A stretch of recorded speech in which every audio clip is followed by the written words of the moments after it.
നിക്കരാഗുവയിലേക്ക് യാത്ര ചെയ്യുന്ന വിനോദസഞ്ചാരികൾ രാജ്യത്തേക്ക് ബൈബിളുകൾ കൊണ്ടുവരുന്നത് നിരോധിച്ചതായി റിപ്പോർട്ട്.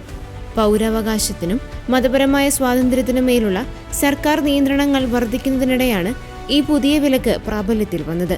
UK ആസ്ഥാനമായുള്ള ക്രിസ്ത്യൻ സോളിഡാരിറ്റി വേൾഡ് വൈഡ് പോലുള്ള സംഘടനകളെ ഉദ്ധരിച്ച് പുറത്തുവന്ന റിപ്പോർട്ടുകൾ പ്രകാരം അതിർത്തിയിൽ നിരോധിച്ച വസ്തുക്കളുടെ പട്ടികയിൽ ബൈബിളുകൾ ഉൾപ്പെടുത്തിയിട്ടുണ്ട്.